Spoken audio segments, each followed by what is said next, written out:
If there's any questions within this lesson, if you have any questions, queries, whatever the things inside your head, please make sure you push in the chat and put it on the chat so I can read them and answer you while I go through the lesson. And the thing, Pudha, we have only a number of people today attending us at the active class, the present class. Most of you all will be watching the video recording. But the thing is, today is the most important class. If you are able to attend to this, actively, rather than watching the recording, if you are able to attend this actively, it will be very beneficial on your behalf. Because today we are going to discuss I've already given you the PDF. We are going deep into the chemistry, the basics of chemistry. We are discussing what? Matter. Okay, the qualities of matter and everything we are discussing today because I have a comprehensive note here I have given you, and today I am taking the initiative of explaining everything as much as I can on the whiteboard here, because there are certain things that I want to draw and actively give you rather than reading it out and explaining the mind map. I have already given you the mind map. That is more than enough. But the thing is, I need to speculate some things. I need to specifically point out some sort of things that which will you all need to focus very much. So regarding that aspect, please make sure that actively you all are here. The ones who are here, actively participate in the lesson, ask questions, but take down notes here and there rather than watching it again and going through the recording again and taking down notes. Some people do that. So please don't do that. While you're watching the lesson, while you're listening to the lesson, make sure you are taking down notes as well while I'll explain everything. Okay. So this particular lesson, I need to explain some of it on the whiteboard. That's why I have a setup behind me today. So please pay your attention here, because this is not easy, but this is the way that we should go. Like, there are things that we should discuss through mind maps, so that you have already given the mind map for today's lesson as well, because I prepare the mind maps on my own and I share it with you so that everything goes inside my head, will be communicated into yours. So it will be very easy for you to study afterwards. Okay, so when we talk about matter, there are things that there are specific lessons in our O-level curriculum which are very connected to the A-level curriculum and which will be questioned over and over again in your O-level paper. Okay, so this one particular lesson, matter, is something that which will be questioned in the MCQ, structured and essay over and over again.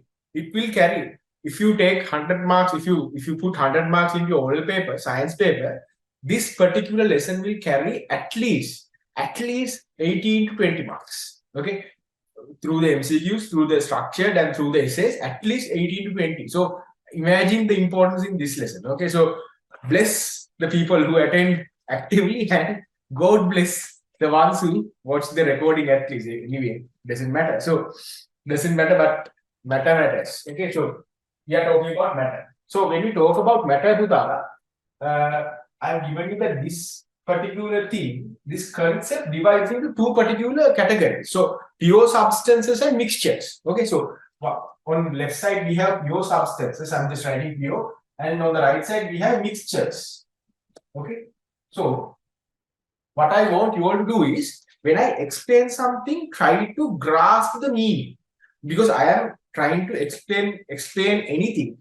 It can be a term, it can be a phrase, it can be a concept. I am trying to explain everything using vast number of words and using all my vocabulary abilities, because you need to grasp the meaning, grasp the concept.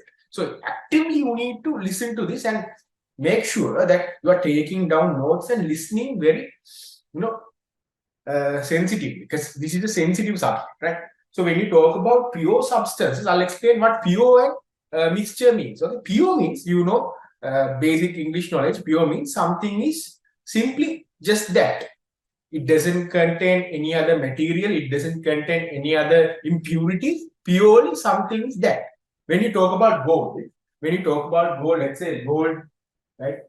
When you talk about gold, you go to a gold shop, you ask them for gold, pure gold. Is this pure gold? They tell you, sir, gold cannot be made pure gold. It has to be with a ratio of copper. Okay, let's say gold and copper. Okay, 18 karat means gold 18%, 18 to 6 ratio, gold to copper.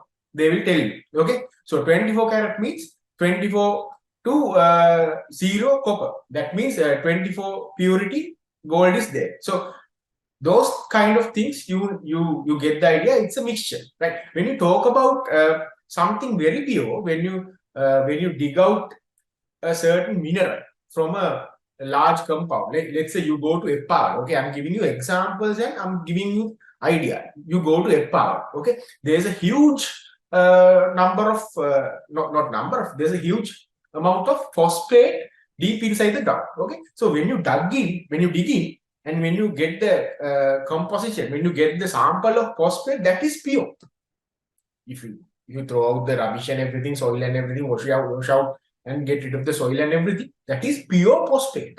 So phosphate, pure phosphate, a pure substance means it doesn't contain any other pure impurities. It doesn't contain iron or whatever, carbon or whatever the other things. It is simply and purely phosphate, and that is a pure substance. So pure means it can only be minerals. It can only be minerals or compounds. Compounds කියන්නේ සිංහලෙන් සංයෝග කියන එක. Okay. Minerals කියන්නේ මූලද්‍රව්‍ය. Okay, write the Sinhala meaning as well. Pure means pure වලට එනවා අපි we discuss several categories. Pure වල minerals කියන්නේ මූලද්‍රව්‍ය. Okay, minerals කියන්නේ මූලද්‍රව්‍ය. When you go deep underground and when you go in search of minerals, pure minerals, අපි ගන්නවා iron. Okay, we take out iron, we take out carbon, phosphate, whatever the other minerals in their pure forms. Okay, it is just that. It doesn't contain any other mixture. It doesn't contain any other things which could make into a mixture. Okay, so it is just purely that. So compound means when making minerals එකතු වෙලා, ඒ minerals ගොඩක් එකතු වෙලා මොකක් හරි compound, it makes a large thing, it makes a large composition. All those minerals get together and it makes a large composition. It is a compound. Let's say අපි කියනවා calcium carbonate compound එකක්. හරි, calcium carbonate compound. හරි, CaCO3 calcium carbonate compound. මේක තමයි අපි cement mixture එක හදන්න ගන්න. calcium carbonate compound එක. Right? It's a chemical compound. I'm giving you examples and explaining you what these terms mean in the real life. Okay, because you have to know the scientific term and the meaning. What do they actually mean? You have to know that. Okay, so calcium carbonate compound, it's a chemical compound which is taken into the manufacturing process of cement. Okay, so we break down calcium carbonate or hulugal kila kadanne tamai. We break it down and through machinery work, whatever, how somehow it will manufacture cement, and you will be learning that in LL chemistry. So don't need to learn it right now. So calcium carbonate කියන compound එක ගත්තම it contains couple of actually 3 minerals. Okay, if you talk about the periodic table, there's calcium, there's carbonate, and there's oxygen. All those minerals all together, it will make calcium carbonate compound. But when you talk about the calcium carbonate as a whole, if you put all this calcium carbonate into a bucket, and it doesn't contain any other things. It doesn't contain charcoal, it doesn't contain wood, it doesn't contain clay. It's just calcium carbonate. It is a whole. Right? It is a compound. It is present as a whole. Okay, it doesn't contain any other impurities. It is a compound. It can have other minerals altogether. Okay, but it doesn't contain any other impurities. It can be a whole as a compound. So minerals by themselves are pure. Compounds by themselves are pure. Okay, those two are the main two examples of pure substances. And then the other type of matter is mixtures. So this is the one we are going deep into our lesson, mixtures. Okay, mixtures තමයි අපි ගොඩක් discuss කරන්නේ because we need to have a proper understanding, proper comprehensive understanding regarding this matter. Okay, right. If you take a look at the definition of mixtures, පුතාලා mixtures කියන්නේ substances formed by mixing two or more substances without any chemical change are mixtures. Like, it's nice meaning, no? Right? I'll show you how it happens. Like, podi අපි drawing එකක් දාලා බලමු. මෙතන මොකද්ද මේ mixtures කියන එකේ idea. හරි. So stay with me, everybody, stay with me. this is not easy, okay? Because this is a comprehensive chemistry lesson. I mean, make a mar perfectly. Then I'm trying my best to give you the idea of matter. Padartha in chemistry lesson like a perfectly well organized color. Then always I'm trying my best. Okay, so stay with me. Don't lose your grip on the lesson. Okay, so when you talk about mixtures, let's say this is a mixture. Okay, somehow this is a mixture. This contains water. This contains clay. Okay, I'm not giving out chemical examples. I'm giving you organic example. Okay, so it is inside your head. You can understand it better. This contains cement. Okay, contains cement, and this contains sand. Okay, so this is a mixture. Okay, this can be somebody can call this a particular type of cement mixture. Someone can call this as well, but it doesn't contain clay. Usually, cement mixtures doesn't contain clay. But this is a hypothetical mixture which I am, imagining for the benefit of us, our lesson. Okay. Okay. This is a mixture. Why do we call this a mixture? Because this particular example does contain more than two substances. Two or more than substances. There are four substances. There are four substances: clay, cement, sand, and water. Four substances contains two or more substances, and then these substances does not interact with each other on the chemical basis. They do not interact with each other on a chemical basis. Chemical interactions, nah. Two or more substances without any chemical interactions. Simply that. If it is a mixture, definition, if you can't remember the definition of mixtures, there are 2 points. Two or more substances. Number 1 point is mixture under mixture, right? Number 1 point is two or more mixtures do not chemically interact with each other. Simply that. Two or more substances does not chemically interact with each other. Okay, they just exist.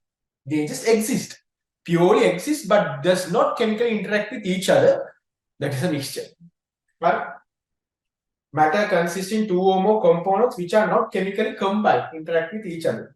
So let's say it contains clay, cement, or water, anything. Okay, so on an individual basis, water is a mixture as well. Okay, water is a mixture as well, and cement on an individual basis is a mixture as well. I'm just putting up a huge example containing all these substances for your understanding. Because if I break down cement, it will be hard for you to understand. Okay, rather than breaking down cement itself, hypothetically I'm creating a mixture. So including all these substances, so it is easy for you to understand. Okay. Yeah. Somebody is asking for all those inquiries, all those lessons. Because I'm doing all these lessons after studying your oral papers. There can be hard lessons in your grade 10 curriculum and grade 11 curriculum. So we have grade 10 people as well. This is not just about learning grade 10 or grade 11. This is about preparing for O-levels. Okay, so when you study your O-level paper, there are lessons that we should specifically focus. I told you why I'm teaching you the mixtures lesson to just, it is not just because it is the third lesson in grade 11 curriculum. It is because 18 to 20 marks, for sure more than 15 marks from your 100 mark paper is coming from the mixtures and matter and all the other chemistry first parts of the syllabus. Okay, chemistry basis of the syllabus. This is based on the basis matter, padartha. So that is very important. That is why I'm focusing. I'm giving it enough amount of energy on my side, so that you can easily understand all these concepts. Okay, so next week we have the latter part of matter regarding industries. Okay, salt industries there are, and there's another industry as well. So those things we have to focus. Okay, because they are when you study past papers, you will see there are questions from those things, straightforward questions. If you're unable to answer them, I'm feeling very sorry for you, because you should be able to answer them. You have to know these things, because you can't just skip these things. You might say it's only coming in the second paper, so no need to. But now they are questioning these things in the MCQ paper as well. So be ready for these things because it is very important. Once again, I'm telling you. Okay. So mixtures, I've told you, it contains two or more than two substances which do not interact with each other on a chemical basis, right? So now we are going deep into the subject of mixtures. Okay.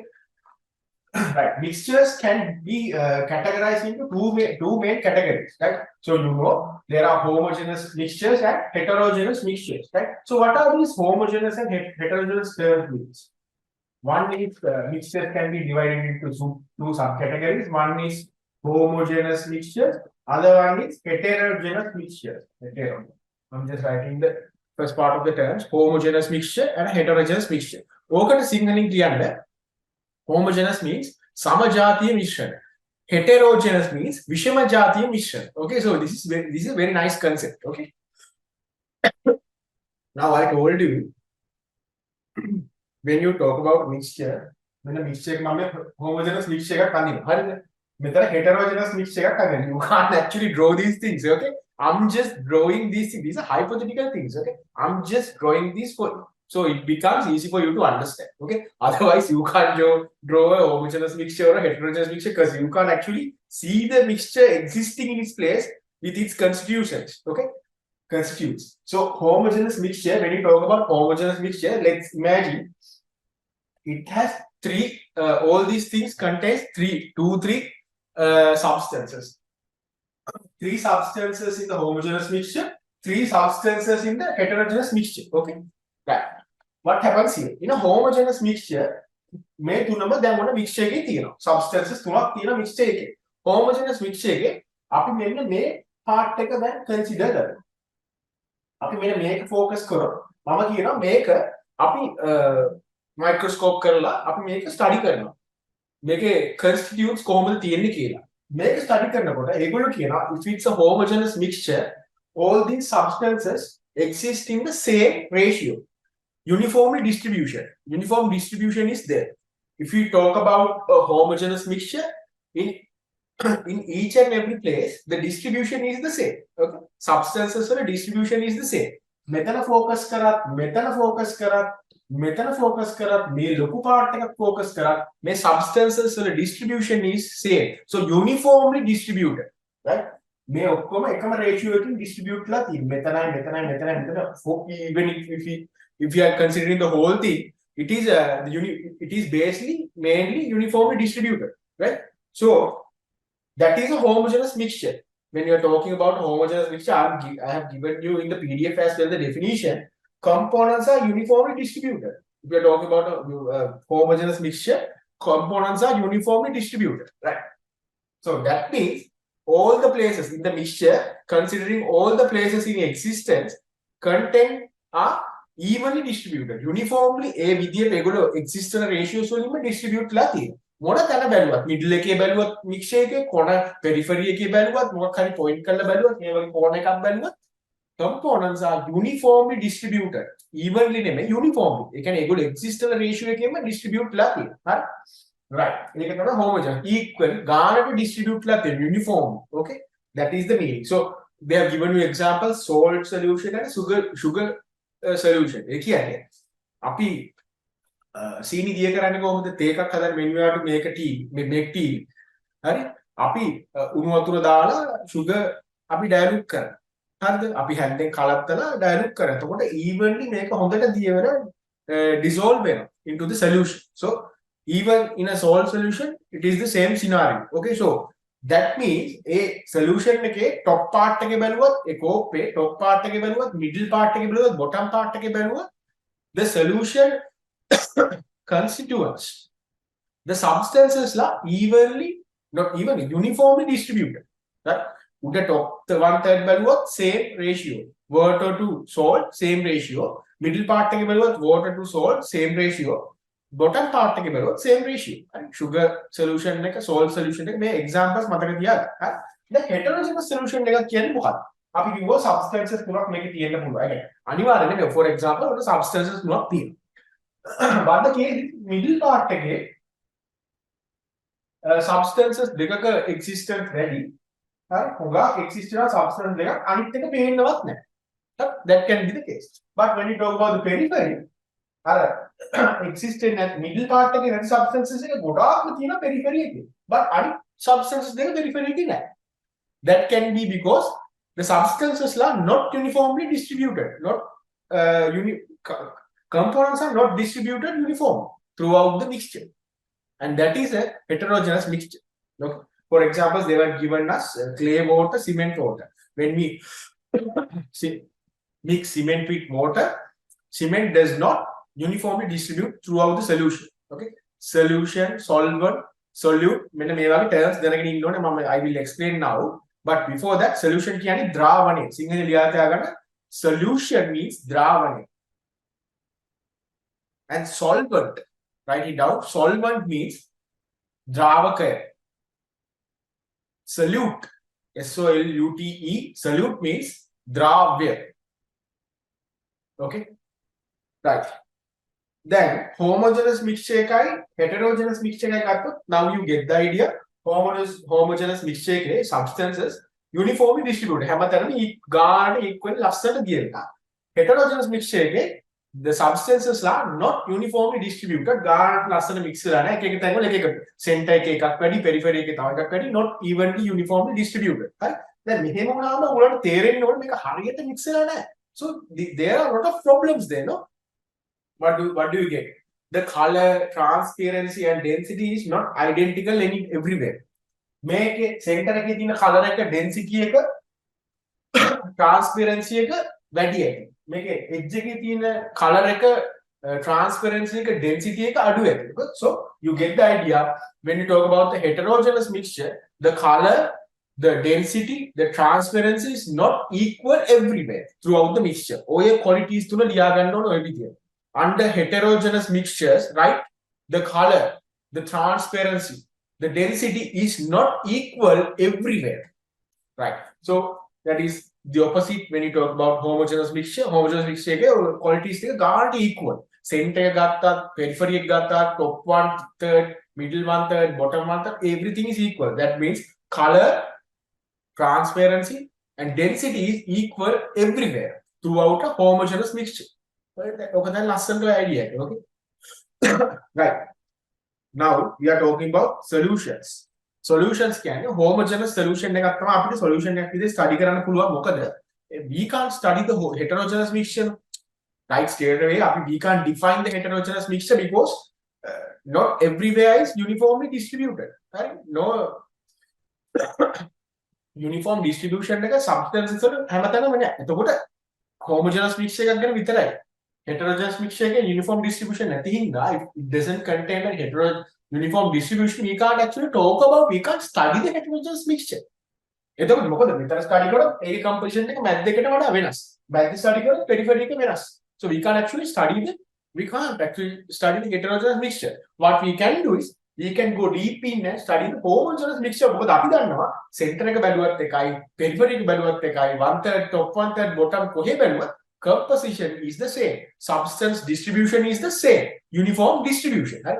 I'm repeating these words over and over again, giving it much energy as I can because you need all these words, terms, phrases to dive deep inside your head. Okay, so that is why you have to listen carefully, very carefully. Okay.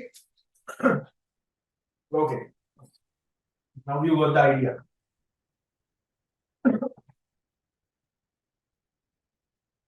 Now we are talking about a homogeneous mixture, and regarding a homogeneous mixture, now we are giving out the terms. Okay. Solution. Solution කියන්නේ මොකක්ද? Solution කියන්නේ සිංහලෙන් ද්‍රාවණය කියන එක. හරි. So solution එක හැදලා තියෙන components දෙකක් තියෙනවා. ඕනම solution එකක් main components දෙකක් තියෙනවා. and main categories දෙකක් තියෙනවා. There are two main categories when you talk about solution, right? Number one, solute. එකනේ එක ගත්තා solute එක. Plus අනිත් පැත්තේ do you have solvent? Okay? මේක මොකද්ද සිංහලෙන්? Solution කියන්නේ ද්‍රාවණය. Solute කියන්නේ ද්‍රාව්‍ය. And then solvent කියන්නේ ද්‍රාවකය. හරිද? when we are talking about the solution, there are two categories existing in a solution. Everything inside the solution belongs to these two categories. Sometimes there can be two or three solutes, but there can be only one solver in a solution. You will understand it later. There can be one or more solutes. Okay, but in our example, for our benefit, for our understanding, we are only talking about one solute, one solvent, getting together and making a solution. Okay, one solute, one solvent getting together and making a solution for our benefit. Okay. Okay. When we are talking about a solution, there are two substances, two components in a solution, two component categories actually. So whichever the component which has a lesser percentage, lesser amount in a solution, පොඩ්ඩක් මේ component එකක් ඇවිල්ලා solution එකේ පොඩි දායකත්වයක් දාලා පොඩ්ඩක් තියෙනවා නම් solution එක එයා තමයි solute එක කියලා කියන්නේ. Lesser amount. මෙයා කවුද? Lesser amount. Solution එක large amount එක higher amount එකක් තියෙන එකනා තමයි solvent එක කියලා higher amount. So easy. Lesser amount solute, higher amount solvent. Usually what happens is, for example, think about a sugar solution. අපි තේ එකක් හදන්න we are dissolving sugar in hot water. දැන් ඕක කරනකොට වැඩිපුර මොකද්ද තියෙන්නේ? What is in higher higher percentage in existence? Hot water. Hot water තියෙනවා milliliter I don't know 100 milliliter අපි ලොකු කෝප් එකකට අරන් තියෙනවා 100 milliliter. sugar gram 5යි ගන්න. හරි sugar පොඩ්ඩක් දාලා ඒක අපි dilute කරගන්නවා, dissolve කරගන්නවා. Then we are turning solution with a spoon. Okay, so we get the idea what exists in a higher amount. Hot water has to be the solvent. ඒක තමයි higher amount එකේ තියෙන්නේ. ඒක තමයි අපි සිංහලෙන් ද්‍රාවකය කියලා කියන්නේ. solvent higher amount. Lesser amount එකේ කවුද? sugar 5 grams පොඩ්ඩක් කරන් දාන්න. lesser amount solute sugar salt solution එක හදන්න ගියත් salt පොඩ්ඩයි දාලා හදාගන්න. Same case. Now you get the idea, right? Okay. Right. So those are the basic things that you have to understand in matter. Matter වල categorization එක how it happens and matter categorization එක ඇතුළට ගියාම අපිට මොනවද හම්බෙන්නේ? දැන් මෙතන we discussed about substances, pure substances, mixtures ඇතුළට ගියාට පස්සේ mixture එකක් මොකද්ද? homogeneous and what is heterogeneous? Homogeneous substances, homogeneous mixture එකක් ගත්තම solution එකක් කියන්නේ homogeneous mixture එකක්. ඒ solution එකේ මොනවද තියෙන parts, categories, solute and solvent. එතකොට what is a solute, what is a solvent, how do they exist, how can we make a solution? Then when we make a solution in our day-to-day life like a sugar solution or a salt solution, what is the solute, what is the solvent? Everything, each and every term in our map, each and every term in your book which you need to answer your papers, we have explained now. And then we are going deep into the matter subject, solubility. Okay, we are going to discuss solubility. See, the thing is, I would really prefer it if we had more students, because last week we had almost 20 people. Last week we had almost 20 people live engaging with the lesson. Today it's the attendance is very low. I told you all, I even messaged you all. I think the team actually informed you all that this is going to be a important lesson. Okay, this is very important because I told you 18 to 20 marks will be questioned on this in your oral paper. 18 to 20 marks will be based on this lesson, this particular lesson. Okay. All right. Solubility. Let's talk about solubility. Well, some of these things we have to actually give so much energy and depict the whole picture. Then only you will understand. Okay, so I'm doing that, giving as much as energy I have, and I'm trying to depict it in a hypothetical way or a creative way so that you see it is easy for you to understand. On your end, it is easy for you to just see it and imagine it for yourself, and then you can gulp it down and insert in your brain for a permanent basis. Okay, rather than having it for a short-term basis, have it for a long-term permanent basis. The knowledge. Yes. Solubility. When we talk about solubility, Putala, I have given you the definition. Solubility කියන්නේ ability of a solid, liquid or a gaseous chemical substance to dissolve in a solvent, basically liquid, and form a solution. So solubility කියන්නේ basically අර solute පැත්තෙන් අපි කතා කරන්නේ. හරි? Lesser amount එක තියෙන පැත්තෙන් කතා කරන්නේ it can be a solid, liquid or a gaseous state, chemical substance which can be a solute. Dissolve වෙන්න ඕනේ solvent එක. ලොකුවට තියෙන ද්‍රාවකය කියන්නේ solvent එකේ dissolve වෙලා solution එක හදන්න තියෙන හැකියාව. දැන් ඔයාලට තේරෙනවා. Solubility කියලා අපි definite කරන්නේ මොකද්ද?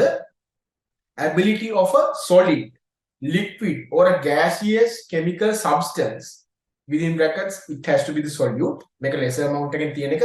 ඒක solid, liquid, gaseous chemical substance state එකේ තියෙන chemical substance to dissolve in a solvent.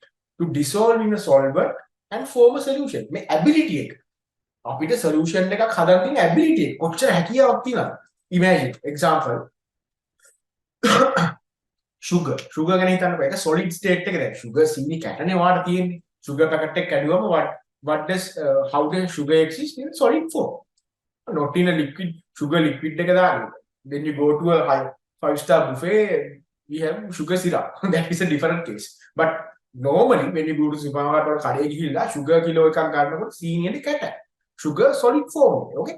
මේ solid form එකේ තියෙන sugar වලට imagine sugar cubes.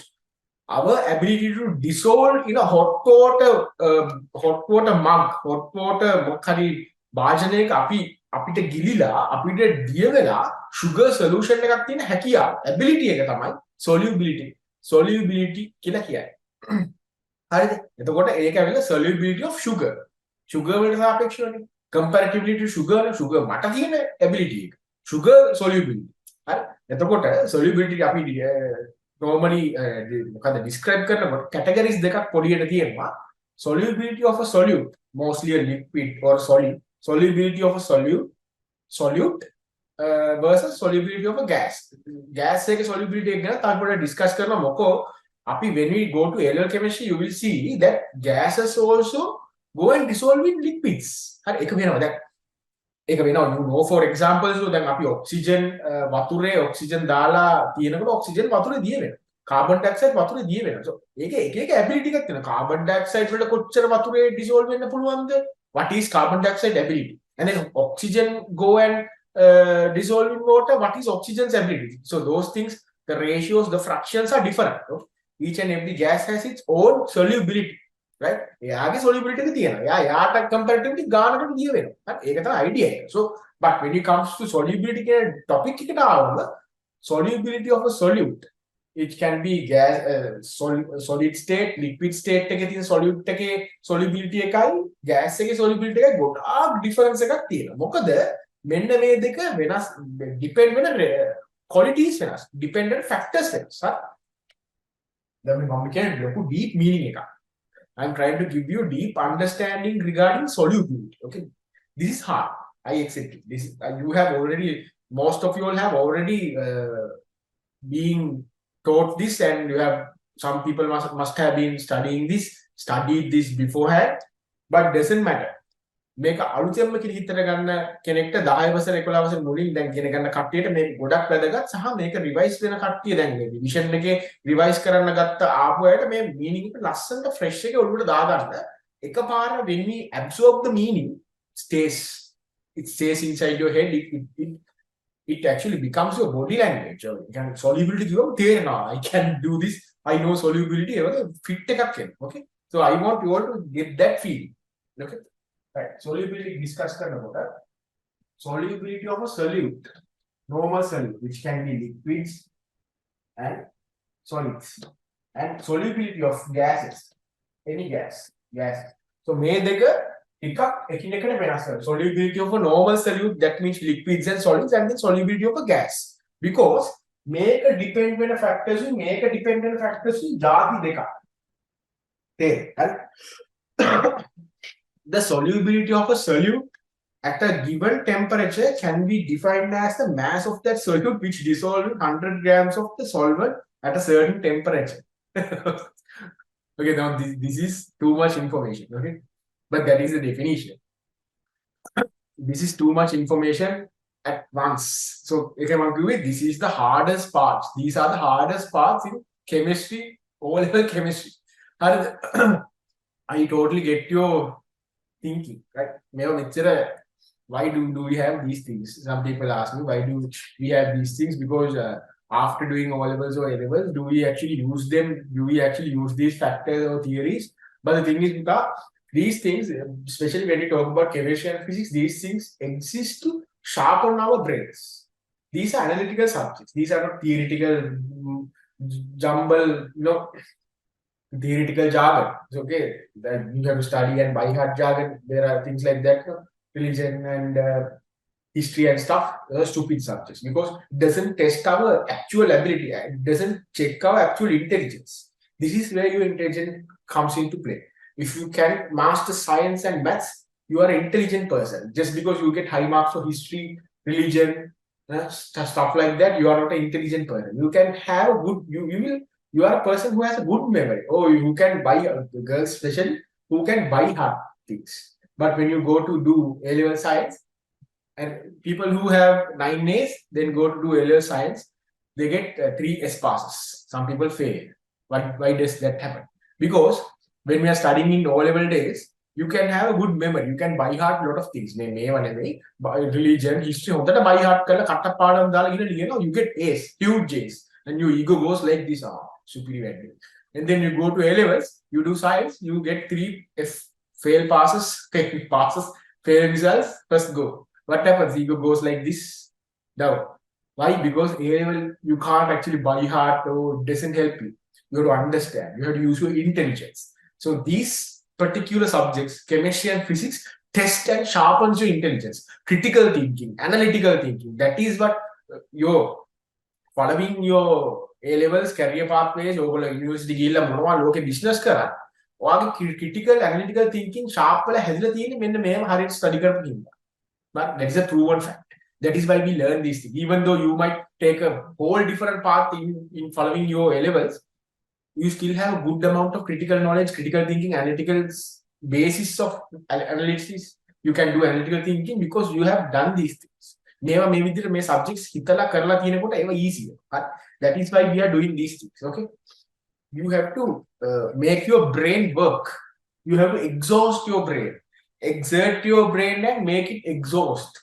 Because it doesn't exhaust. නිකන් උඩ බලන් ඉඳලා මොලේ මහන්සි වෙන්නේ නැහැ. මොලේ වැඩ කරන්න ඕනේ මහන්සි. හරි වැඩ කරන්නේ මේවයි. Okay, these are the subjects. Right. අපි බලමු මොකද්ද මේ definition එකෙන් කිව්වේ කියලා. හරිද? ඔන්න මම මොන මේ හොඳ ලස්සන picture එකක් ඔයගොල්ලෝ දෙන්න හදනවා. I'm trying to give you my best. So please take this in your head, heart, whatever. Then we have a small bucket of water. හරිද? දැන් මෙතන තියෙනවානේ 100 grams කියලා. solvent එකේ 100 grams. හරි. water හරි solvent එකේ දිය කරන එක්කෙනාට අර ගන්න liquid එක තියෙන්නේ.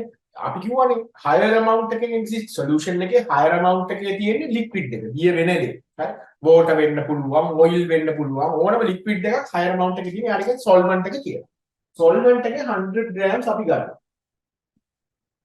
100 grams කියන්නේ මේකේ weight එක which is also equal to 100 milliliters. හරිද? අපි එහෙම normally මේක තමයි equation එක 100 grams equal 100 milliliters කියලා ගන්නවා. but hypothetically අපි මෙහෙම හිතමු. මොකද සාමාන්‍ය ගානක් හදනකොට when you are solving a problem they give you that 100 grams equals 100 milliliters දෙනවා. right? So they give you that, but right now hypothetically we will imagine for your benefit 100 grams of water කිව්වම ඔයගොල්ලන්ට නිකන් හරි alien. It feels alien. No, you don't actually understand in the first go. You might think, how can water weigh like that? How do you measure water in the weight, right? Category, but you don't get the idea. If you go and weigh this in a scale, it gives you 100 grams mark. So equally, you can imagine this is actually containing a volume of 100 milliliters of water. What they are telling us is solubility of solute. අපි හිතන්න sugar වල solubility හොයන්න අපි මොකද කරන්නේ? sugar packet අරගෙන මේ sugar ඔන්න sugar packet එක අරන් මේකට දාන්න. sugar දාන්න. හරි.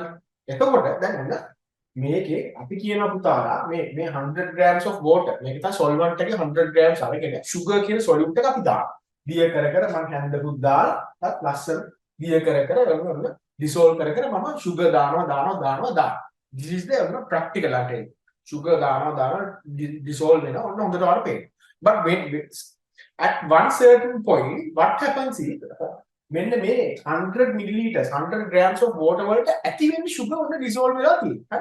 එයා දැන් ඒකේ ability එක එච්චරයි dissolve කරගන්න ඊට පස්සේ sugar දාන කිසිම දෙයක් dissolve වෙන්නේ නැහැ. What happens is all those excess sugar goes and precipitate accumulate. They go and accumulate on the bottom. දැන් ඔයාලා පේනවා තව sugar දානකොට යටට ගිහින් එකතු වෙනවා. හරි මේව කිසි දෙයක් ඕගොල්ලන්ගේ textbook එකේ නැහැ. I am only explaining all this to you. Okay.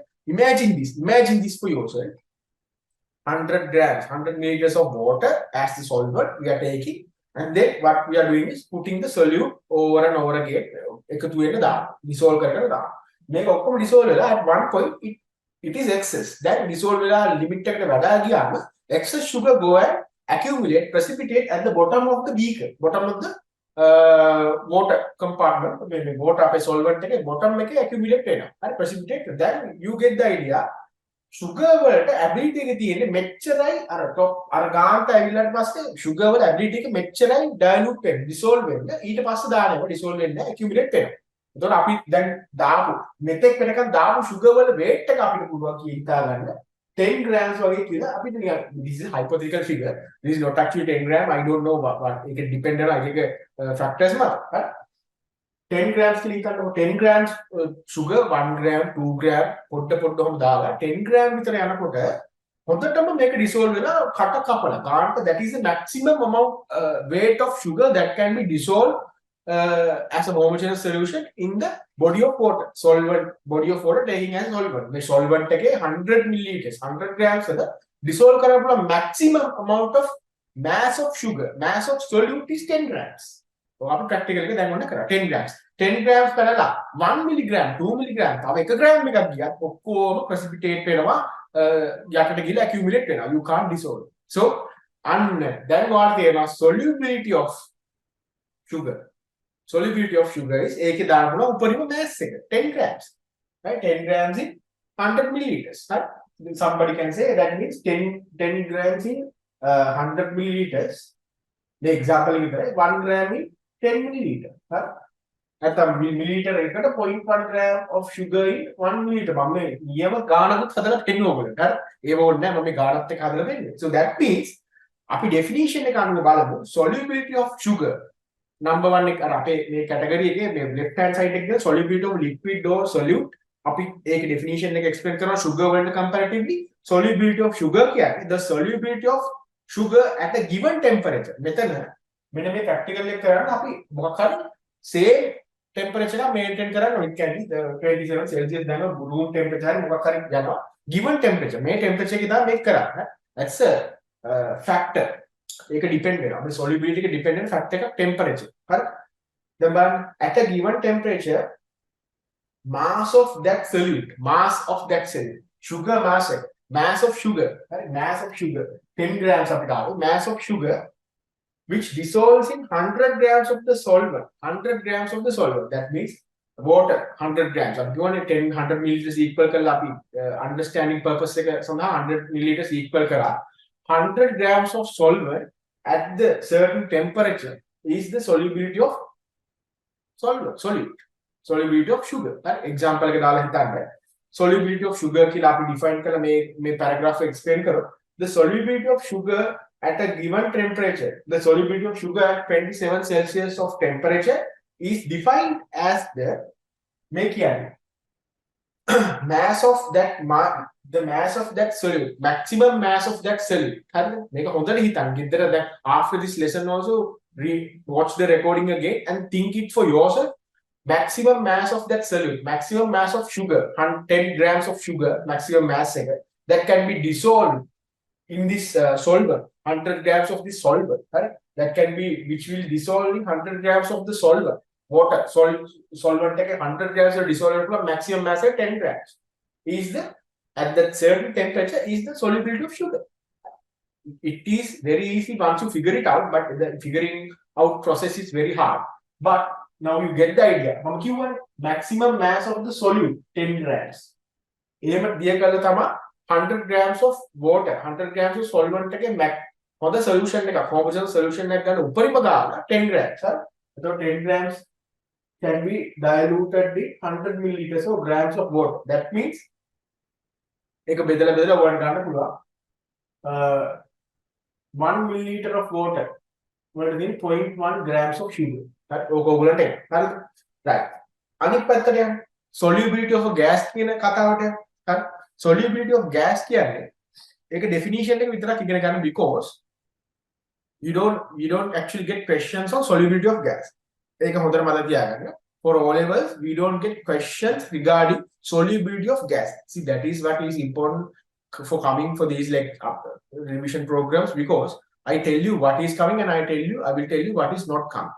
Because I know everything. O level, A level, I've got good grades and I've gone to university with higher island rank, district rank, and go and done medicine and everything. So I know what happens, which point, how it happens. Okay, so O levels, you only get question on the solubility of a solute, liquid, sugar, salt, okay, solution, okay, solubility kind of questions, and you don't get questions regarding solubility of a gas. Right? So don't get afraid, don't be afraid regarding that topic. We are just only studying it for the purpose of existence. Like අපේ textbook එකේ mention වෙනවා MCQ එකක් වගේ මේ definition එකක් මොකක් හරි ගාලා දෙන්න පුළුවන් එච්චරයි. No mathematical questions. Okay.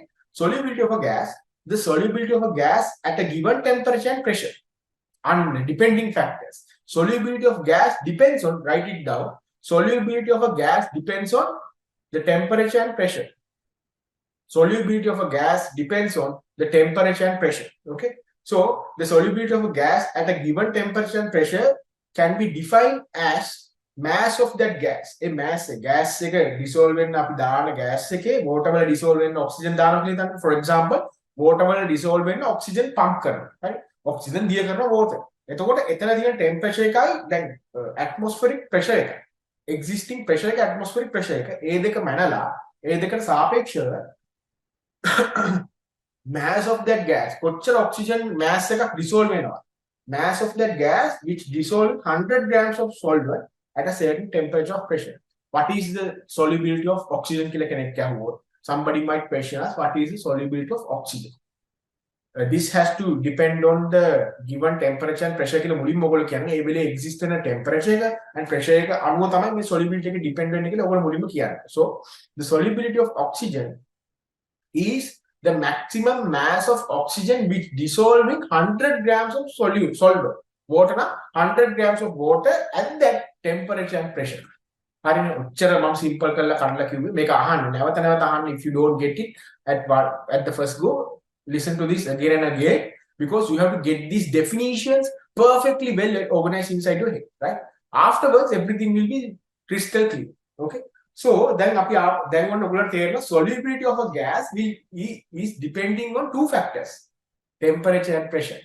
So solubility of oxygen කියලා අපි අර example එක solubility of oxygen means at that temperature and pressure the maximum mass of oxygen උත් අර dissolve වෙන gas එක වලට අපි බරක් ගන්නවා mass එකක් විදිහට maximum mass of oxygen which dissolving 100 grams of solvent that means water at that temperature and pressure solubility of oxygen.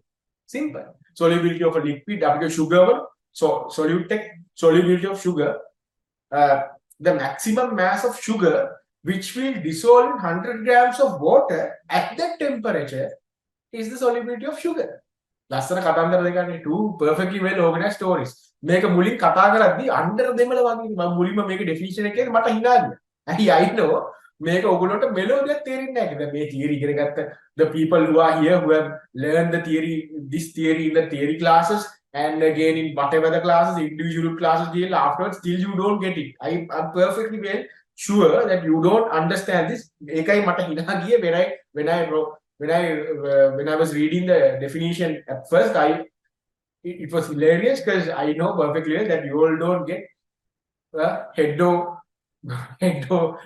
toes of this particular topic. හරිද මේක එච්චර complicated but ඔයගොල්ලන්ට තේරුණා මේක ලියන විදිය solubility of a liquid or the solute මුලින්ම discuss කරා solubility of a gas අපි then discuss කරා මොකද gas එක depend වෙන්නේ වෙන factors මත temperature and pressure but when it comes to solubility of liquid solid or the solute normal solutes solubility of normal solute, which can be solids and liquids. Those things depend on temperature only, physical factors, external, but internally, solute එකයි solvent එකයි මත depend වෙන්නේ. හරි. Other rather than in the case of gas එක මත depend වෙන්නේ නැහැ. Gas එකේ solubility depend වෙන්නේ externally temperature and pressure මත විතරයි. Only those things. But when it comes to a normal solute, solubility of a normal solute, which can be solids and liquids, externally it depends on temperature, and internally it depends on the solute itself and the solvent which it is going to get dissolved.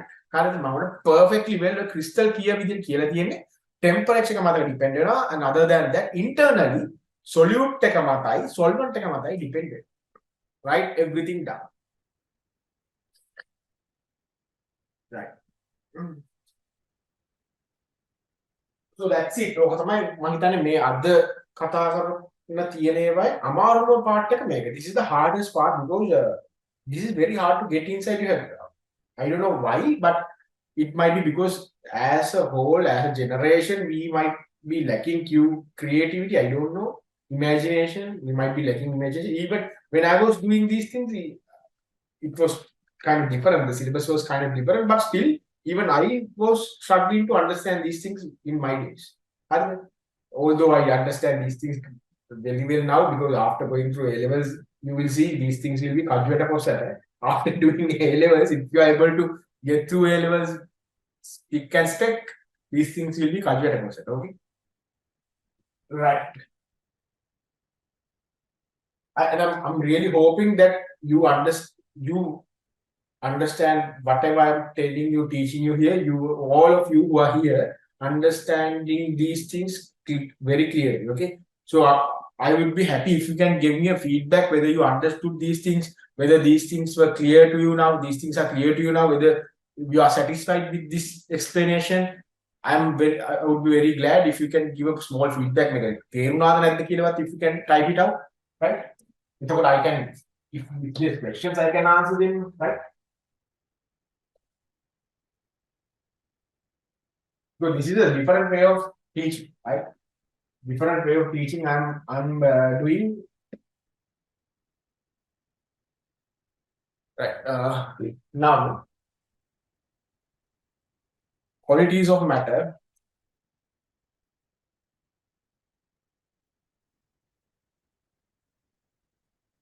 Then අපි මේ matter ගැන කතා කරලානේ මුලින්ම we started from matter. Okay, we started from the main topic of matter, and then we went on to discuss what homogeneous and heterogeneous solutions, right?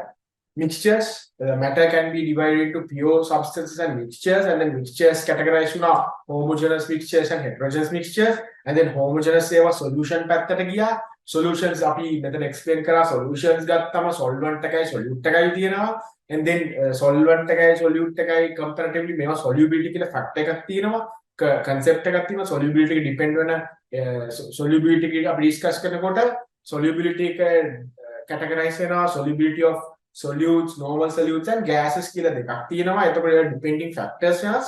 But when we go back and talk about matter and qualities of matter, when we matter පදාර්ථයේ qualities තියෙනවා. හරි. එක matter, then you can talk about a cement compound, and then you can go and talk about sand, and then you can go and talk about sodium chloride, whatever. එක matter, there are various compounds. Hari. All these things have various qualities different from each and every one. Okay, why do they have qualities? Existing matter, when we talk about existing matter, why do they have qualities different from each other? Because matter is formed by particles and chemical bonds. Let's say molecular bonds. I've given it as molecular bonds.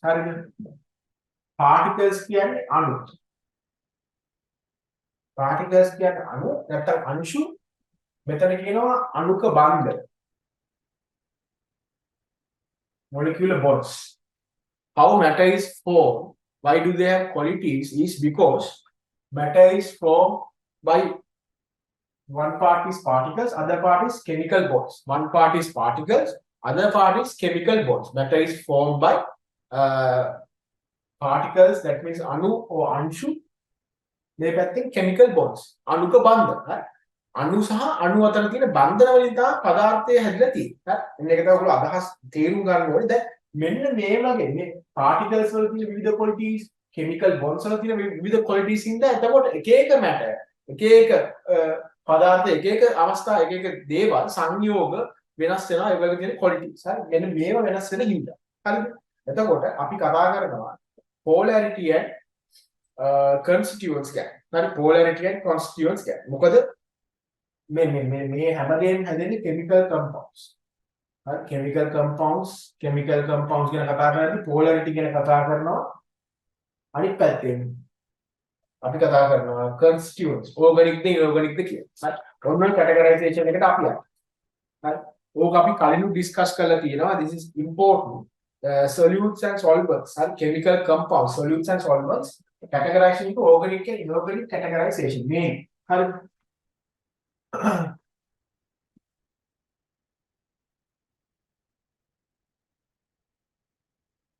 Right. So matter के आप කියනවා chemical compounds. Chemical compounds. ඒකට අපි කියනවා solutes and solvents. Meaning that chemical compounds is not equally solutes and solvents, but we are mainly focusing on solutes and solvents. එතකොට ඔයගොල්ලන්ට මේක examples වල තේරුම understanding එක ලේසියෙන්ම ගන්න පුළුවන්. matter ගැන කතා කරද්දී most of the matter exists as chemical compounds. Chemical compounds වල අපි දැන් focus කරනවා solutes and solvents වලට. solutes and solvents පුතාලා categorize දෙකක් කරනවා. අපි categories දෙකක් තියෙනවා. මේක අපි discuss කරා කලින් week එකේ. ඕනම දෙයක් මේ රසායනික සංයෝග organic වෙන්න පුළුවන්, inorganic වෙන්න පුළුවන්. හරිද? Inorganic වෙන්න පුළුවන්. If it has carbon, it is organic. If it doesn't have carbon, it is inorganic. හරිද? පැහැදිලිවම solutes and solvents, chemical compounds, two categories. One can be organic, other is inorganic. Organic is because it has carbon as a constituent. And inorganic is because it doesn't have carbon as a constituent. Carbon තියෙනවා නම් organic, carbon නැත්තම් inorganic. හරිනේ? Right. But මේ හැම එකම organic ඒවා inorganic ඒවා ආපහු දෙකට බෙදෙනවා. දෙන්නම දෙකට බෙදෙනවා. මොකද්ද? polar and non-polar කියලා. polar and bipolar නෙවෙයි, polar and non-polar. හරිද? polar non-polar. Right. මේ polar කියන්නේ මොකද්ද? ද්‍රවීය කියන එක. සිංහලෙන් ලියාගන්න ද්‍රවීය කියලා. non polar කියන්නේ නිර්ද්‍රවීය කියන එක. නිර්ද්‍රවීය කියන එක. හරි. polar and non polar. Polar means ද්‍රවීය, non polar කියන්නේ නිර්ද්‍රවීය. Right? non polar කියන්නේ නිර්ද්‍රවීය. ඔය meanings දෙක ඔය I'm telling you the Sinhala meanings as well because you have to have a certain understanding that these Sinhala terms also carry a certain value because මේවා සමහරක් වෙලාවට even in English medium studies, English medium students, you need the Sinhala meaning, Sinhala understanding to get inside your head. ඒවා ඔළුවට ගියාම තමයි English meaning එක ඔළුවට යන්නේ. හරි you will know this feeling. Okay, some people have this problem. That is why I'm explaining most of the things in Sinhala as well. Okay, so අපි ආයි බලමු chemical compounds ගැන කතා කරද්දී සියලුම දේවල් රසායනික සංයෝග. Chemical compounds divided in two main categories. Solvents and solutes ගැන කතා කරද්දී two main categories. One is organic, other one is inorganic. If it has carbon as a constituent, it is organic. If it doesn't have carbon, it is inorganic.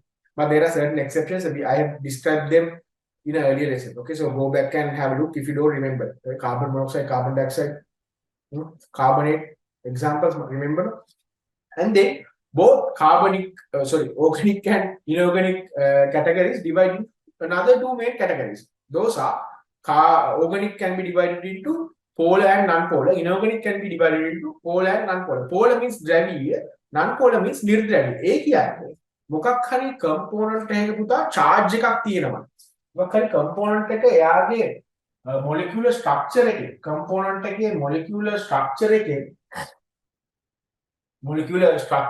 component එකේ molecular structure එකෙන් අපි මොකක් හරි plus minus charge එකක් අපි H2O ගත්තොත් තියෙනකොට මේගොල්ලෝගේ මොකක් හරි charge එකක් ඔහොම ඒගොල්ලෝගේ molecular structure එකේ ඕනම compound එකක molecular structure එකේ charge එකක් තියෙනවා නම් එයා pole ද්‍රවීය. හරි. එයාට තියෙනවා charge එකක්. ඒකයි pole කියන්නේ එයා ද්‍රවීය. If the molecular structure doesn't have a charge, ඔය සහසංයුජ අයනික බන්ධන එක එකව තියෙනවා in advanced level chemistry වල. එතකොට මෙයාගේ molecular structure එකේ charge එකක් තියෙනවා නම් compound එකේ එයා ද්‍රවීය. ඒ කියන්නේ pole.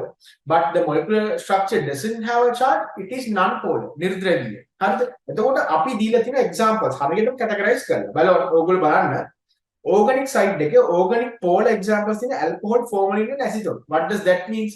මේ alcohol, formalin, acetone කියන මොකක්ද ඔයගොල්ලන්ට එතන දෙන පණිවිඩේ? මෙන්න මේ examples ටික alcohol ගත්තොත් alcohol is organic compound. ඒ කියන්නේ carbon තියෙන්න ඕනේ. යාගේ molecular structure එකේ හැබැයි මේ molecular structure එක polarity එකක් තියෙනවා. යා charge එකක් තියෙනවා. polar කියලා තියෙනවා.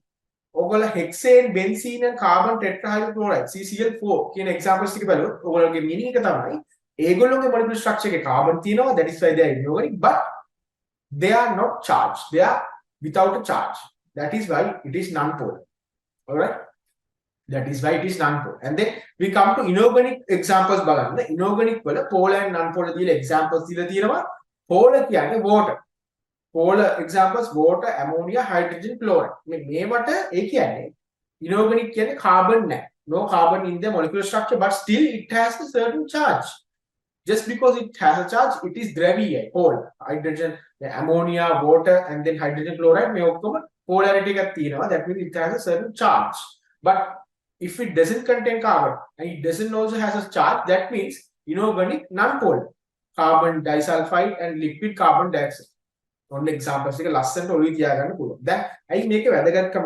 Why does this carries an importance? Because if you remember the examples, if you remember which belongs to what, you can actually come up with a solution whether a certain solute dissolves in a certain solvent. මේ solute එක solvent එක දිය වෙනවද? මේ දියලා තියෙන solvent එක ඕගොල්ලෝ මේගොල්ලෝගේ qualities දන්නවා නම් කියන්න පුළුවන්. හරි. දැන් example එකක් දෙන්නම්. ඔයගොල්ලෝ දන්නවා අපි කොහොල්ලා කියන්නේ jack glue තියෙන්නේ. The glue which secreted from the jack tree, which is කොහොල්ලා jack glue එක අතේ ගෑවුනාම මෙහෙම jack glue කොහොල්ලා අතේ ගෑවුනාම වතුර දාලා යවන්න බෑ. ඇලෙනවා. තවත් ඇලෙනවා. හරි හරියට වෙන්නේ නැහැ. අපි මොකද කරන්නේ? භූමි තෙල්. ඔයගොල්ලෝ දන්න කෙරොසින්. හරි. petrochemicals දාලා කෙරොසින් දාලා අපිට මේ කොහොල්ලා අයින් කරන්න පුළුවන්. ඒ වෙනසක් difference එකක් තියෙන්නේ ඇයි? කොහොල්ල අතේ ගෑවුනාම වතුරෙන් යවන්න බෑ. හැබැයි භූමි තෙල් දාලා මේක ඉවත් කරන්න පුළුවන්. ඒ කියන්නේ when you get jack glue stick to your hand or whatever the body part, you can't get rid of it using water. You can only use kerosene petrochemicals to get rid of jack glue. Why does that happen? That happens because of basic chemistry. What is the basic chemistry behind this? උදාලා jack glue කොහොල්ල කියන්නේ it is what? It is,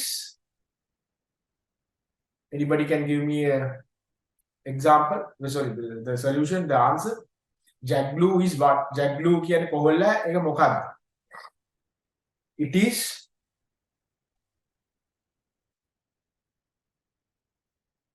nobody.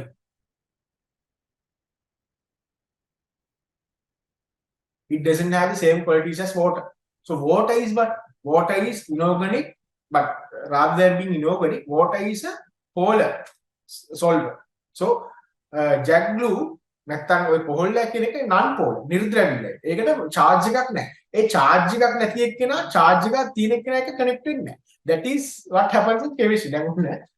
දැන් අපේ basic society එකේ girls are attracted to boys and boys are attracted to girls. හරි plus එනවා minus ට minus එනවා plus. normal තියෙන්නේ. But in chemistry what happens is එහෙම plus minus එන්නේ ඒව අයින් වෙනවා.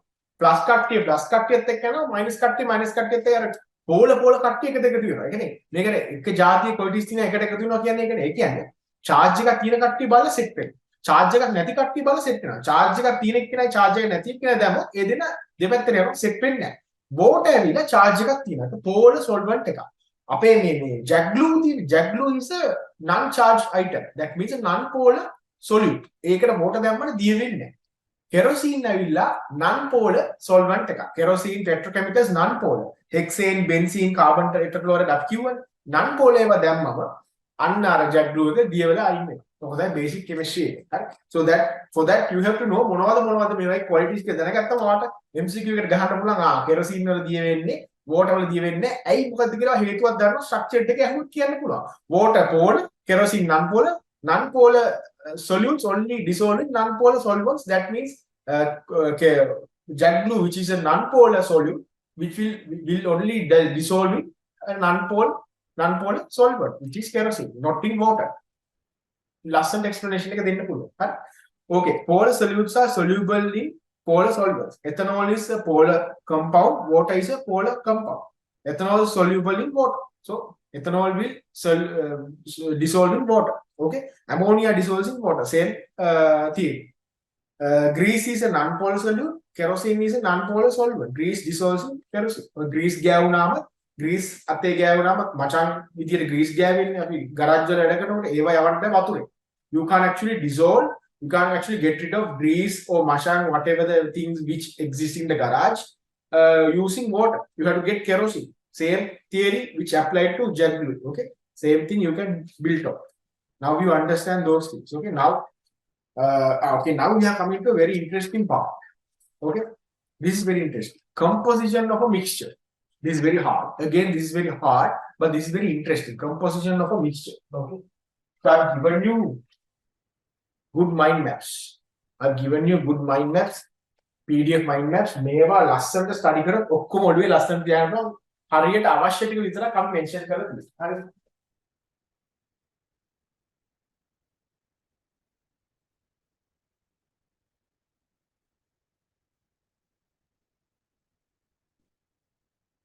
Right.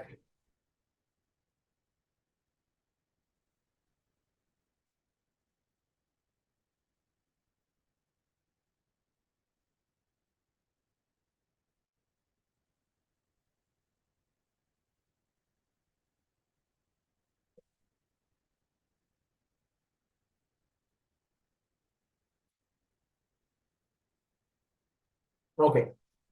So composition of a mixture. You can take a look at your PDF notes, but still you have to understand these theories one by one. Each and everything is different from each and everything. You can't actually by heart formula. Make a formulas, you know. You can actually by heart these things and go and repeat it in your paper.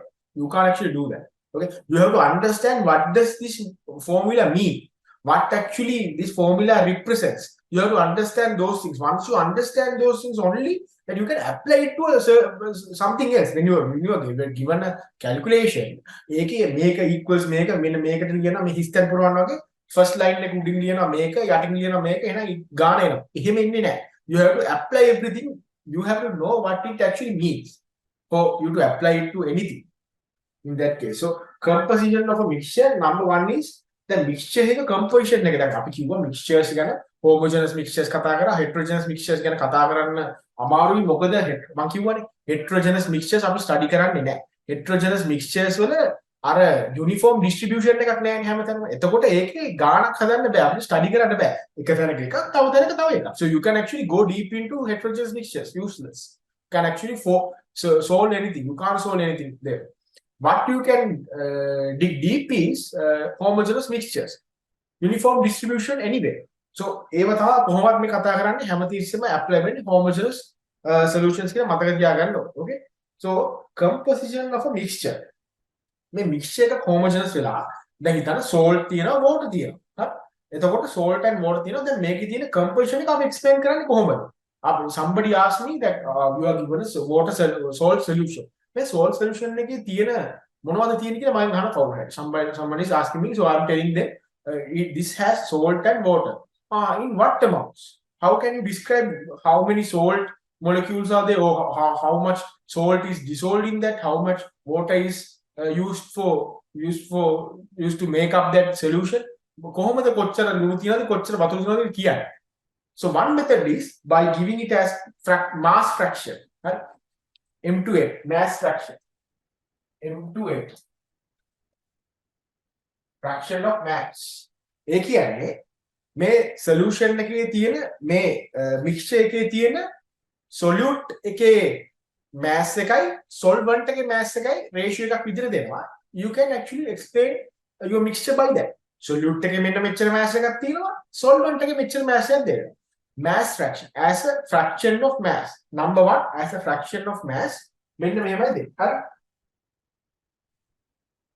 ඒගොල්ලෝ definition එක අපිට දෙනවා mass fraction of a given component හරිද component එක කියන්නේ මේ mixture එක කියලා කියන්නේ mass fraction of a given component in a mixture is the ratio of the mass of the component to the total mass of the mixture හරි මෙතන මෙහෙම දෙයක් මම explain කරාට වඩා තව ටික deep වෙනවා මේ mass fraction එක explain කරද්දී හිතන්න හැම එකටම මම එකම example එක ගන්නවා A is salt B is water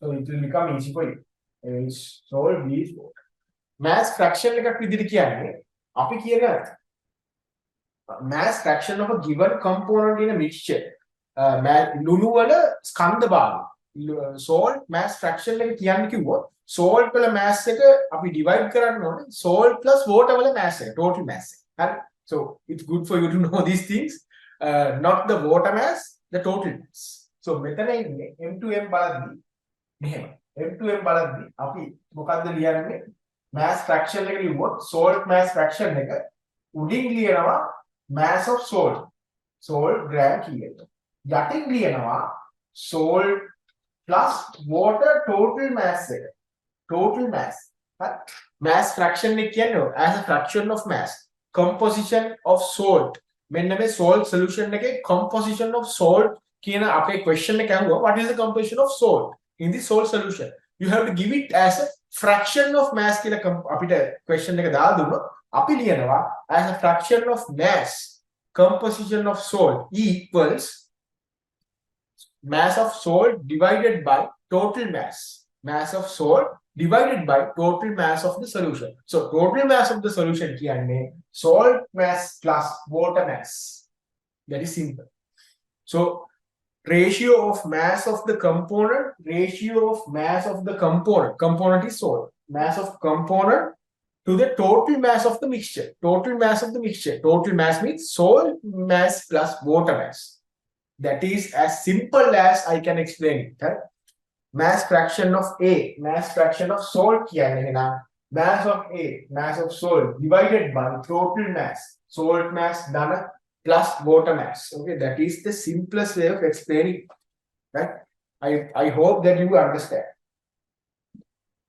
so one method of explaining the composition of a solution component is giving as a fraction of mass giving it as a fraction of mass number 2 method is as a volume fraction okay number 2 method is as a volume fraction v to v so now you know this volume fraction දෙනවා නම් as a component එකේ volume එකයි component එක salt එකේ volume එකයි total volume එක යට තියෙන්න ඕනේ salt වල volume එක උඩ දාලා total volume එක යට තියෙන්න ඕනේ total volume means salt volume plus water volume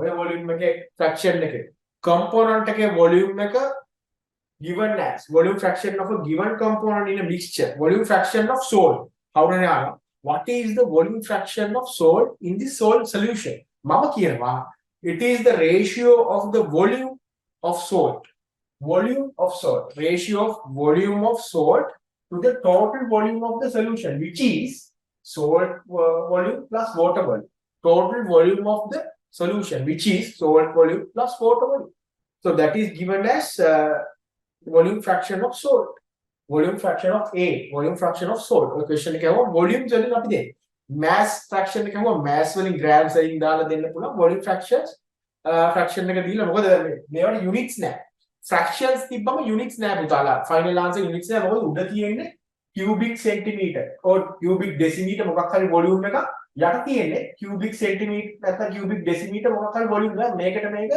කැපිලා යනවා so this gets rid of this or this gets rid of this units නැහැ fraction එක කවම mass එක පැත්තෙන් units නැහැ volume එක පැත්තෙන් units නැහැ okay right as a mole fraction මෙන්න මේක this is a bit interesting as a mole fraction හරි mole කියන්නේ මවුලේ කියන එක mole අපි සිංහලෙන් කියනවා මවුලේ This is the unit which is used to explain matter. පදාර්ථය කියන්නේ matter. පදාර්ථයේ විශේෂයෙන් අපි විවරණය කරන්නේ. පදාර්ථයේ විශේෂයෙන් අපි විස්තර කරන්නේ මවුල ප්‍රමාණය අනුව. Mole amounts. පදාර්ථයේ මෙච්චර කියලා කියන්නේ amount of mole වලින්. Amount of moles. පදාර්ථය අපි කියන්නේ amount of moles වලින්. Unit is moles. Okay? Right.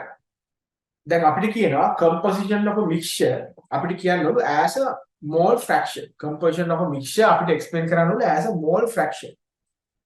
Fraction of moles, right? එතකොට අපි කියනවා mole fraction of a component of a mixture. Mole fraction එක මේ mixture එකේ composition වල mixture එකේ substances වල mole fraction එක අපෙන් අහුවොත් අපි කියනවා the ratio of amount of moles of that component to the total amount of moles. අර කිව්වා වගේ mass fraction හැවුවම component එකේ mass එකයි divided by total mass. Volume fraction හැවුවම component එකේ volume එක divided by total volume. Mole fraction හැවුවම component එකේ moles divided by total moles. මේකම තමයි. Salt moles අපි බලමු. අපි ඒගොල්ලෝ අපිට දෙන්න ඕනේ. මෙච්චර mole ප්‍රමාණයක් මේකේ තියෙනවා. හරි? Salt mole.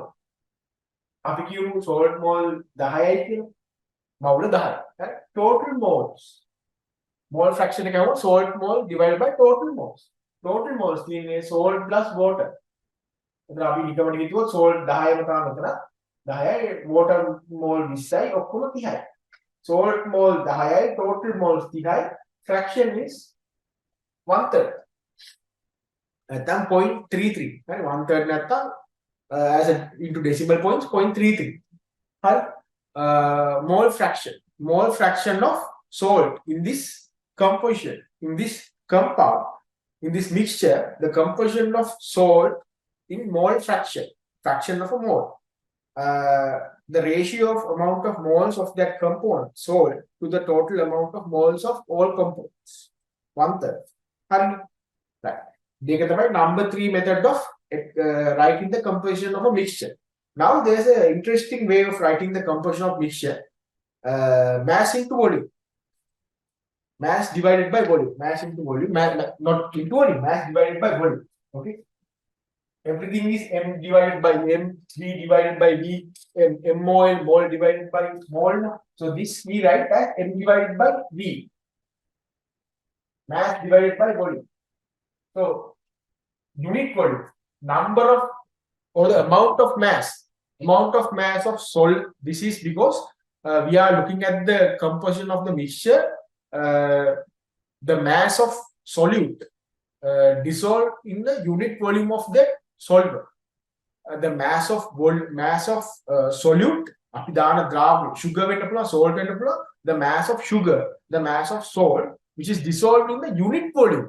Unit volume එක unit volume එකක් 1 cubic decimeter 1 cubic centimeter මොකක් හරි unit volume එකක dissolve ලා තියෙන mass of solute එක තමයි මෙතන ඒගොල්ලෝ idea කරන්නේ. m divided by v.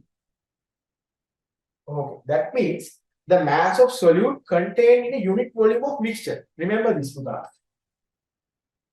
The cubic decimeters වලින් එන්නේ 1 dm. 1 dm කියන්නේ equals to 10 centimeters. Okay. 1 decimeter එකක් කියන්නේ centimeters 10ක්. Centimeters 10ක් equals 1 decimeter. Centimeters 100ක් equals 1 meter. එතකොට decimeters 10ක් equals 1 meter. ඔය ටික පොඩ්ඩක් හදාගන්න. But අපි normally volume එකක් කියන්නේ cubic decimeter කියලා. හරි? dm3 cubic decimeters. හරි dm3 cubic decimeter කියන්නේ dm3 මොකද cm3 කියන්නේ cubic centimeters නේ. හරි? මතකයිනේ cm3 කියන්නේ cubic centimeters, dm3 කියන්නේ cubic decimeters. Okay, so you have to know these units. හරි you have to know these units. අර equations කරනකොට අපි මේ units හරියට දැනගෙන ඉන්න ඕනේ. මොකද දැන් මෙතන අපි කියනවා අපි definition එක ගන්න the mass of solute contained in a unit volume of mixture. The mass of solute mass එක ද්‍රාව්‍ය ස්කන්ධය solute mass contained in a unit volume of a solvent. මෙන්න මේක මේ m එකයි v එකයි අපි definite කරා mass of solute අර අපි example වලට mass of salt mass එක maybe 10 grams in a unit volume of solvent. Unit volume එකයි 1 decimeter. Unit volume. When 1 decimeter එකට තමයි මේගොල්ලෝ have this කියන්නේ. Unit volume of water. Solvent with water. water unit volume එක කොච්චර ලුණු dissolve වෙලා තිනවද ඒක දෙන්න ඕනේ mass එකක් විදියට. water දෙන්න ඕනේ volume එකක් විදියට. එච්චරයි කියන්නේ. units වලින් වෙනස් කරලා කියන්නේ. අපි ඉස්සලා mass වලින් බැලුවා, volume වලින් බැලුවා, moles වලින් බැලුවා. දැන් කියනවා solute එක දෙන්න mass වලින්, solvent එක දෙන්න volume වලින්. එච්චරයි difference. එතකොට මේක අපි ගන්න. okay දැන් බලන්න the mass of solute dissolving unit volume of solvent. Right? Unit volume of solvent 1 decimeter, 1 cubic decimeter. ඒක අපි උඩට ගෙනිච්චම -3 වෙනවා. ඒකේ කොච්චරක් දී වෙලා තියෙනවද?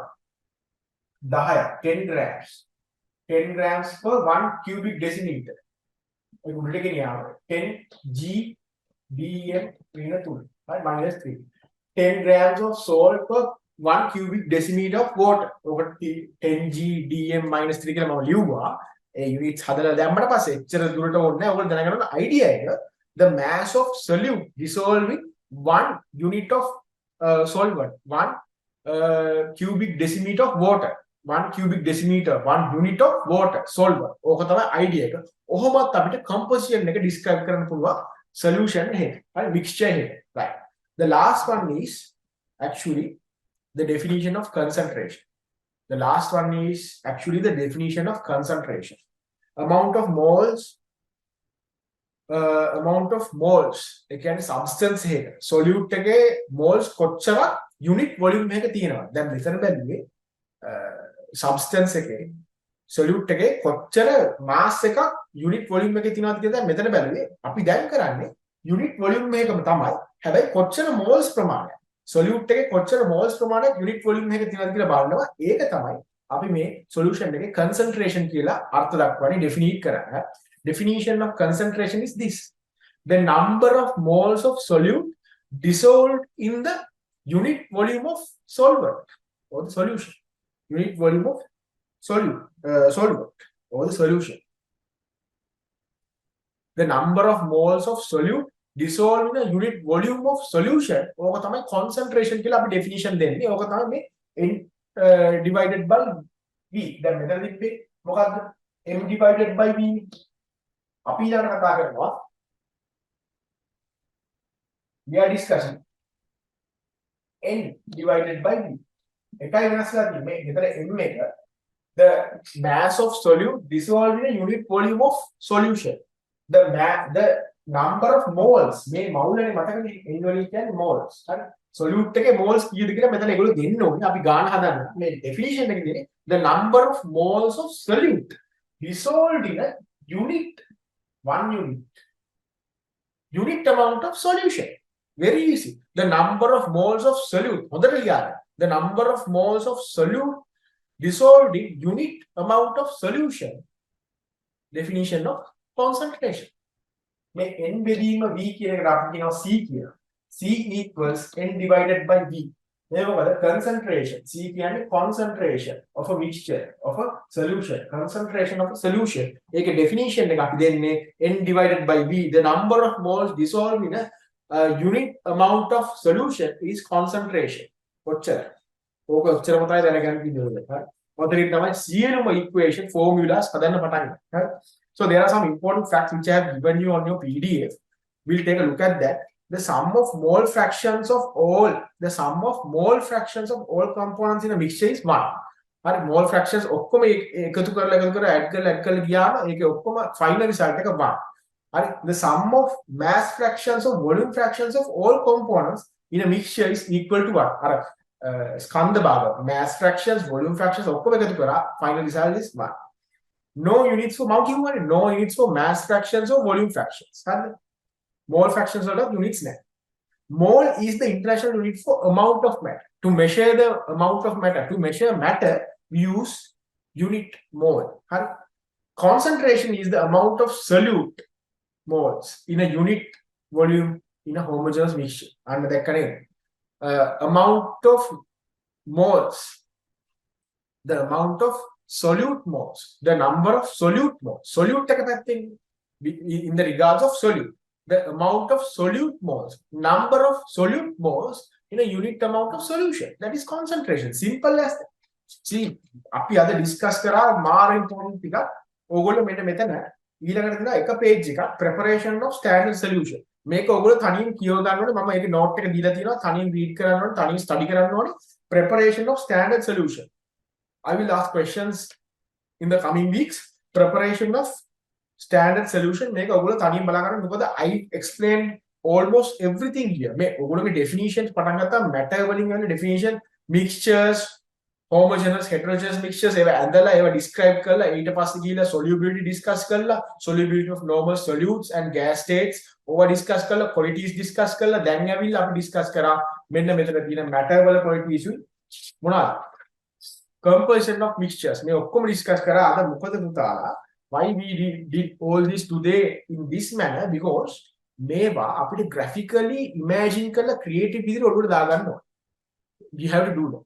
Graphically, we have to imagine all these things, and through our creativity, we have to write everything in our long-term memory so that you have a better understanding on all these concepts. Then we want to lazy for ගණන් හදන්න යද්දී මේ equation formulas වලට idea එක තියෙනවා. ඔයගොල්ලන්ට add කරගන්න, අර replace කරගන්න අර equation formulas වලට ලස්සනට දාන්න ප්‍රශ්නේ විසඳන්න ඔයගොල්ලන්ට idea එක තියෙනවා. You know what is mole, what is a mole, concentration කියන්නේ කොහොමද හදන්නේ, solution එකක් ගැන discuss කරා මොකද්ද solute එක, මොකද්ද solvent එක, what is in lesser amount is solute, what is in higher amount is solvent. ඔය කියන definitions ටික ඔයගොල්ලන්ට තේරෙනවා. I really expect you all to have that idea. I'm pretty sure you have that idea right now. ඔයගොල්ලෝ හොඳට මේ lesson එක follow කරා නම් if you have followed this lesson very well හොඳට මේක ආගෙන හිටියා නම් මේ ඔක්කොම meanings ටික ඔළුවට යනවා. මොකද this is not easy, this is hard, I know that. That is why I have given you the PDF notes beforehand. මේව හදලා ඔයගලන්ට එවලා මේව හරියට එන විදිහ explain කරලා ඔයගලන්ට දෙන්නේ මේක තමයි කරන්න පුළුවන් maximum. I hope I know that you will agree with me as well. This is the maximum that we can do. So next week we are discussing a certain number of industries regarding matter, regarding mixtures. මේ වගේ industries කීපයක් තියෙනවා. Salt industry is there. ඒවා කීපයක් discuss කරන්න අපි එසතිය බලාපොරොත්තු වෙනවා. Because soon we will be discussing past paper as well. Okay. So that's it for today. If there's a feedback, please put it in the chat right now. Right now, when I say that's it for today, everybody's leaving. Okay? So no feedbacks, nothing at all. So I really don't expect it because what I tell the single medium classes, the English medium class is very active, and those people are asking questions all the time. They're very active, and what happens today is attendance is nil. Attendance is very discouraging, okay, because today is the day which I expected a lot of number of students to attend actually, because today's lesson is very hard and the facts are very hard. As you can see, I put a lot of effort into these things to make you understand all these things at one go, but sometimes it can be very disappointing. So when you are watching this recording, please know that I'm disappointed in you, each and every one of you. Ambo Atianta, we have a feedback. Dinevu Disanayaka says, thank you, sir. I understood all that stuff. I'm very glad if you really understood all this because I really tried my very best to put everything inside my head into this particular whiteboard and put all the information properly inside your heads.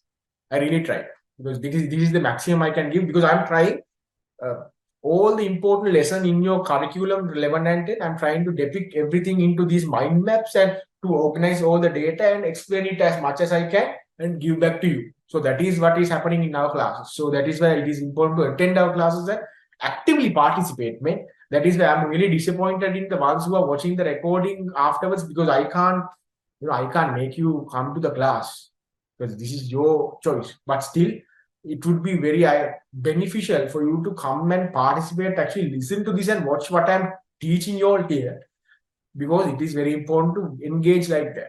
I am very happy if you are able to, at least one person is able to understand what I taught you all today. I'm very happy. And thank you for the ones who attended today, the live session. Okay, so we'll meet next week and next week also I'm doing a practical lesson like this because we are discussing a lot of industries, okay, which will be questioned in your paper, okay, when you do past papers, you will see these type of things are questioned over and over again in your papers. Okay, so we'll discuss certain types of industries next week. Okay, until then, take care, and we'll meet again next week. Bye bye.